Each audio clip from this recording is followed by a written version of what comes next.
السلام علیکم۔ آپ ہمارے ویڈیو کو لائک کر دیا کریں اور ساتھ ہی ہمارے چینل کو سبسکرائب بھی کر دیں اور ہر نئی نوٹیفیکیشن کے لیے بیل آئیکن کو بھی دبا دیں۔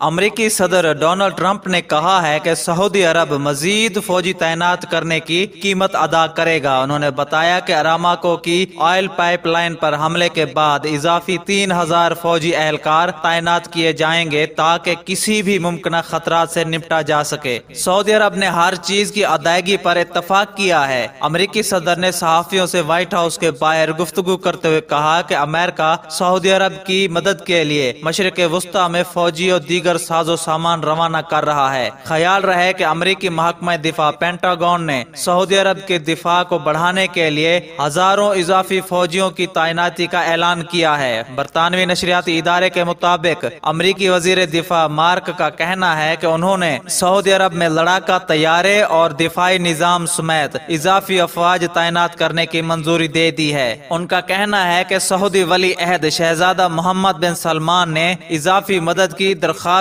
کی تھی۔ امریکہ کا یہ اقدام گزشتہ ماہ دسمبر میں سعودی عرب کی تیل تنصیبات پر حملے کے بعد سامنے آیا ہے۔ CNN کے مطابق امریکہ نے مئی سے خطے میں 14,000 فوجیوں کا اضافہ کیا ہے۔ امریکی افواج کی تعداد میں اضافے کا فیصلہ گزشتہ ماہ سعودی عرب کی آئل تنصیبات پر ہونے والے میزائل حملوں کے بعد کیا گیا۔ امریکی محکمہ دفاع کے مطابق امریکہ کی جانب سے سعودی عرب میں 2 اضافی فائٹر اسکواڈرن اور 1 ایئر ونگ اور ایئر ڈیفنس اہلکاروں کو تعینات کیا جا رہا ہے۔ امریکی وزیر دفاع مارک ٹی نے پریس کانفرنس کے دوران اس بات کی تصدیق کی ہے کہ مئی میں خطے میں جاری کشیدگی کے پیش نظر امریکہ نے سعودی عرب میں اضافی 3000 امریکی فوجیوں اور 2 terminal defence system third batteries بھیجنے کا فیصلہ کیا ہے۔ انہوں نے بتایا کہ اس طرح سعودی عرب میں تعینات کیے جانے والے امریکی فوجیوں کی مجموعی تعداد 14,000 کے قریب ہو جائے گی۔ رائٹرز کے مطابق آئندہ چند ہفتوں میں امریکی فوجی دستوں کی سعودی عرب روانگی کا عمل شروع ہو جائے گا۔